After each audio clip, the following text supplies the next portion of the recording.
To arm an area on an area system, press the Command button until Arm and Disarm is displayed on the keypad. Press the Select key under Arm. Then choose No for all. Select which areas you want to arm by pressing Yes and No.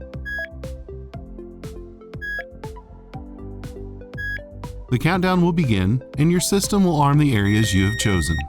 To disarm, press the Command button until you see Arm and Disarm. Press the Select key under Disarm. Enter your user code. The keypad will ask if you want to disarm all. Select No. Choose which areas to disarm by selecting Yes and which areas to leave armed by selecting No. Your system is now disarmed.